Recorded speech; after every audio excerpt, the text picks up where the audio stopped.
curious. I mean, when this came your way, did you know who Clifford was? Did you just know him as sort of a dog? Did you know anything about his stories?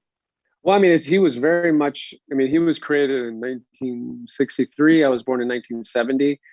I mean, I feel like Clifford was always kind of a staple in my house, honestly. And then when my daughter was little, the books were around. So it was kind of this, Clifford was just always been this kind of loving presence in the home. And so to kind of be a part and to really see kind of the creation of Clifford, to see how Clifford grew up, that was really special to be a part of. I mean, even though I play kind of the bad guy, but it was different. This guy is less of a mustache twirling bad guy and more of like a businessman bad guy. Yeah. And it's funny because I think just because of the news lately, I kept thinking of him as Mark Zuckerberg. How much of who this guy was, how much was on the page? How much did you have freedom to find him? Was there anyone that you modeled him after? I don't know if I modeled him after. I mean, I know clothing wise, he was kind of a tech guy. So they wanted like a Steve Jobs, like black turtleneck and jeans and stuff. But I think when playing kind of evil characters, I always want to be careful not to just kind of play an idea of somebody, but to really kind of find that part in him. And he had this tech company. He put a lot of money into it. He manipulates nature for profit. His employees are making like two-headed goats. He's really ticked off at them because they're not doing their jobs. He sees this dog and he's like, there's my saving grace. And he starts, grabbing for straws. But I think why I love playing these kind of characters is because they never win. It never works out for them, because people should not live like that. And so playing that kind of, watching that unravel and that kind of destruction of that's what's really fun. Because he falls apart. This guy completely falls apart. What was it like to play someone who has a two-headed animal, who has an angry lamb? I mean, there's all these crazy things happening. Like, how do you justify that as falling in line with the character? Well, when you're working with someone like, Alex Moffat from SNL, he was kind of my assistant, and Jessica Wynn, and we were just kind of having fun. And at the time, we couldn't really see these characters because of special effects. And so you kind of had to react like this sheep's coming at you and stuff.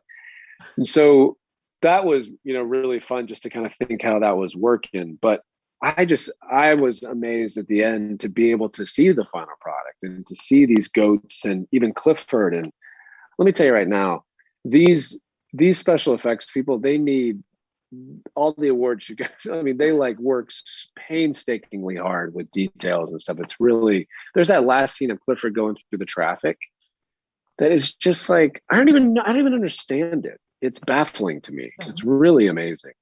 Yeah, I was really impressed with how seamless it really looked in this, because a lot of times you can tell something has and I just thought this is like the best I've seen it look. Yeah, and that the work they put into that, but also just this message of Clifford that I think I get. I mean, even though I'm playing the bad guy, what I get excited about is, one of my favorite scenes in it is there's a scene where Emily is holding Clifford and she loves Clifford, and that's what makes him grow. And after these years that we've had, where it's like social media and everybody's being critical and everybody's being judgmental, that's not going to bring growth. That's just not going to bring it. But it's like celebrating the differences, loving each other, supporting, having empathy. That's where growth is going to happen. And this is like, this is a children's movie, but it's a message that adults really need to tune in on, So then at any point, did you hesitate about being the bad guy who wants to harm the cute animal? Not at all. No.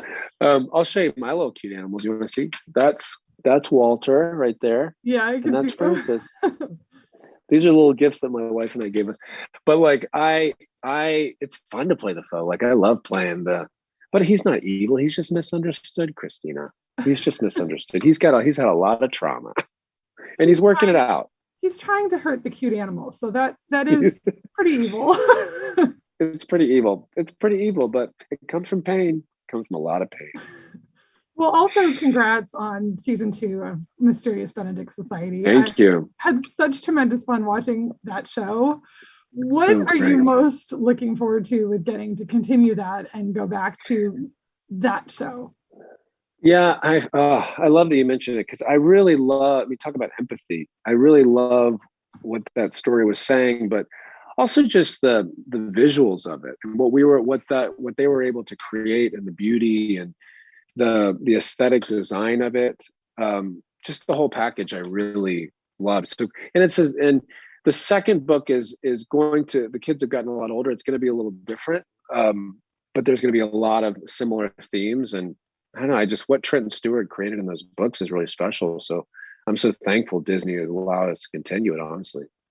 You've been working with some really tremendous young gifted actors lately. What has that been like for you with the kids on the show, with the kids in this movie? Yeah. Is that inspiring as an actor? It really is. I was not I was not as mature as these kids are. But like these, even the kids on Benedict Society, they came into the show during a pandemic. They left their families. Well, they had their one parent with them, but they couldn't go back home to see their friends. They're signing up for this big show. Everybody's wearing masks. Like, it's pretty daunting, and they just jumped in. You have someone like Darby, who was young when she was doing this movie. She's working across, which she can't see, puppets and holding, but really these kids really stepping up to the plate. And I really admire it a lot. And Darby just comes off very authentic in this movie. She's a really good actress. And she was so young. I just think I wasn't there. I think I was just wondering when I was going to get my next McFlurry at McDonald's at that age. That's all I cared about. What do you think happened to this guy after we leave him in this movie? Like, where do you think he went after this?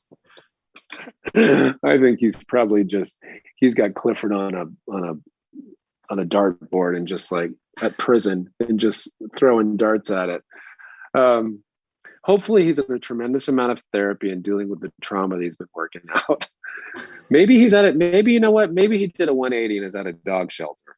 And he's like, you know what? I'm a broken man, and I need to start showing some love to these animals.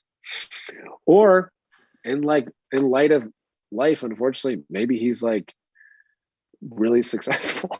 And it's like he's found a way around the system, which is really sad, but hopefully that hasn't happened. Well, maybe some dog cuddles changed him and turned him around. So. I know he needed to do one of those YouTube videos where people just hand you puppies. Yeah, that's what he needs. Yeah, he's got a whole YouTube show where people just hand him puppies. Well, thank you for talking to me about this. It's such a fun movie. I really thanks, Christina. I appreciate you taking the time on a Saturday. Well, thank you. It's a good distraction. I mean, how can you say no to a giant red dog? All right. Well, I'll see you next time.